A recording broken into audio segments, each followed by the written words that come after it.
Whenever the topic of locum tenens comes up, more often than not it focuses on a physician's ability to practice medicine across the country, and even across the globe. And while that's all well and good for understanding this line of work, we rarely get to know what the locum lifestyle is really like.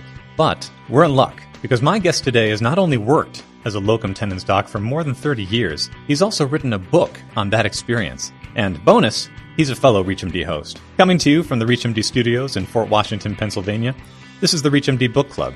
I'm Dr. Matt Birnholz, and today I'm joined by my comrade-in-arms, Dr. Andrew Wilner, distinguished neurologist and the author of the book, The Locum Life, A Physician's Guide to Locum Tenens. Dr. Wilner, thanks so much for joining me on the other side of a ReachMD interview. Oh, it's a pleasure, Matt. Thank you. Great to have you with us. So why don't we go right into it? Why write this book on the locum life, and why now? Well, as you know, I'm a writer, and this is my fourth book. So after I finished my third book, I was thinking, well, gee, what do I know something about that I could write about? Because, of course, that's when you're a writer, that's the number one thing. You have to write about something that you know, or at least something that you're willing to learn about if you're going to make a whole book out of it. And I realized that I started doing locum tenens in 1982, long before it was really part of the kind of mainstream options. And then I was kind of provoked. You know, there's been a huge interest in non-clinical careers for physicians and burnout. And I was thinking, you know, it's a shame that some physicians are leaving clinical practice, you know, just because their situation isn't good and they really don't see other options, when locum tenens is an option for physicians to continue to practice medicine, but really on their own terms, or even to bridge to a non-clinical career. But it's a tool that I thought many physicians weren't really aware of. And then I thought, you know, I have a lot of my own stories. I worked in Sioux Falls, South Dakota, Minneapolis, St. Paul, downtown, in New London, Connecticut, Southern California. And of course, there were travel experiences that were kind of interesting. And then there were, you know, the medical experiences, because regardless of where you work, when it's just you face to face with the patient, there's always challenges. So I think all that was kind of bouncing around in my head, and I just started writing kind of chapter by chapter. Gee, let's talk about, you know, travel or malpractice, or should I use an agent or not? And before I knew it, I had the outline of a book. So would you say that this book is mainly intended for those who are now considering moving in on this lifestyle or choosing this line of career, including those that you mentioned are in that place where the alternative seems to be maybe moving out of clinical practice altogether? There was a recent survey by one of the locum tenens agencies where they found that 11.5% of physicians, when asked, were considering trying locum tenens. So that's a pretty big number if you realize there's 1 million physicians in the United States. I think if someone's been practicing locums like myself for decades, they might not need the book. But even someone who's done it once or twice, I think there are some practical tips there that might smooth the way for them and make their lives more efficient in terms of getting assignments and completing assignments, and probably more productive. Well, why don't we dive into those practical tips? But before we do, obviously there's been a pretty sharp evolution in this type of practice over the years. And as someone who's got in on it pretty much from the infancy and has helped shape its development over the years, how far has locum tenens come from your vantage point? Well, I think it really has changed to be much more of the mainstream. And one statistic is back in early 2000s, there were about 25,000 physicians working locums. And many of those doctors were older physicians, kind of pre-retirement. And frankly, some were physicians who had trouble getting a full-time job. Today, there are over 50,000 physicians practicing locums, and many of these physicians are very high qualified, and it's no longer sort of the place to go when you can't find a job. It's much more, there's a huge need. The other statistic is that 94% of hospital facilities used at least one locums physician. So the demand is enormous, and so it's become a much more kind of appealing, when it's a buyer's market and you have options, it becomes an appealing alternative. And then there's a big negative also that has driven locums, and that's the fact that many physicians no longer own their own practices. 2016 was the first year that more physicians were employed by others rather than owning their own practice. I finished my training a long time ago, and in those days, your sort of path was you would hang up your shingle and buy a building, get to know the community, and you'd work there for 30 or 40 years. So physicians who had practices like that weren't very mobile. You can't sort of take off a month or two and go work in Alaska as a locums doctor, leaving your patients behind and your overhead behind. That just wasn't practical. But now, with physicians who are employed, many with contracts that can be terminated in 90 days, for no particular reason, the mobility of the physician workforce has changed dramatically.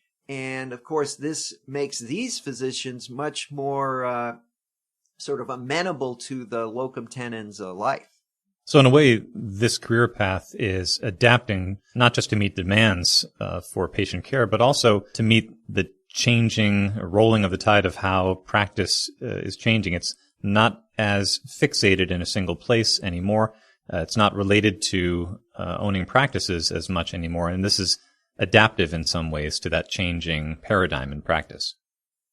Yeah, it's a response. And in fact, I was talking to a hospital administrator who was kind of bemoaning the fact that he had to hire locums because they can be more expensive than a full-time physician. And he said, these doctors, they just want to travel and take time off and then come work really hard and then go somewhere else. And I said, well, what are you offering them that's better?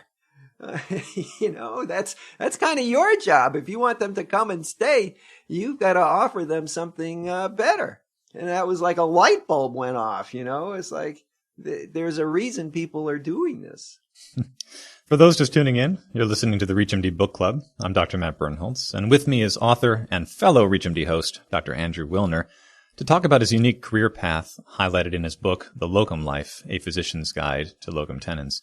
So I mentioned right there that your own career path has obviously influenced many of your views towards locum tenens as a practice and a lifestyle.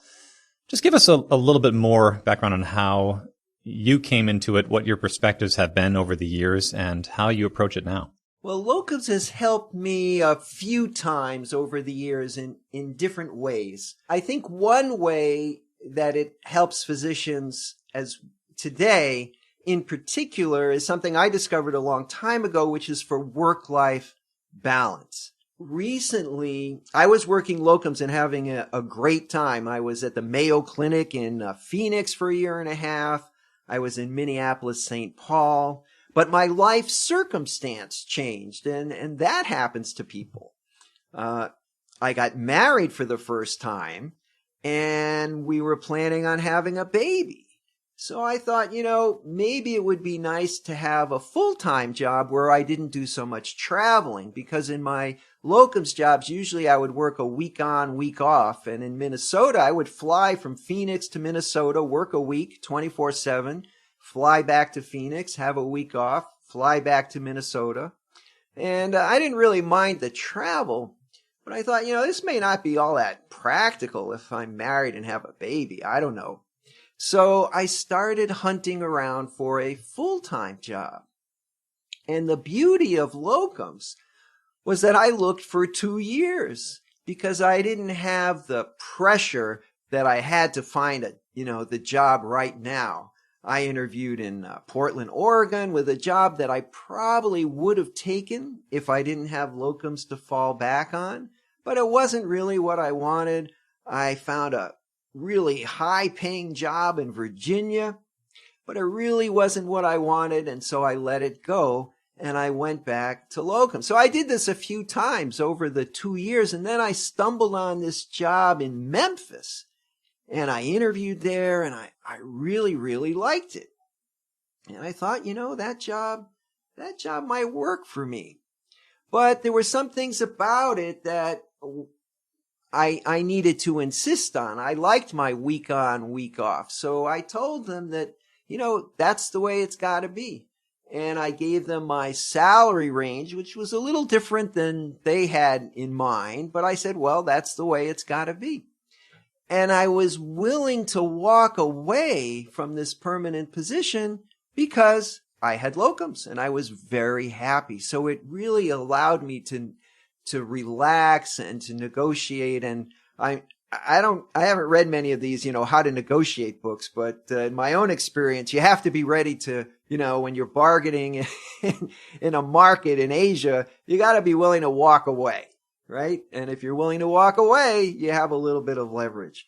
And so locums allowed me to negotiate. And I took that job. I have it now. I'm associate professor of neurology at the University of Tennessee Health Science Center. I work every other week. I work very, very hard on my 7 days on. And a lot of my 7 days off is also work in that I prepare lectures and grand rounds and cases. But it's the schedule that I wanted. And I think I never would have gotten that job if it hadn't been for locums. Right. That's a really interesting story from the trenches, as you put it in your book. But as I see, you've also connected with and drawn from a wide range of specialties and experience levels through other people's stories. Is there a representative story in addition to your own that has stood out for you that you want to share with our audience today? I worked in Minnesota on this every other week. There was another guy who worked the other week.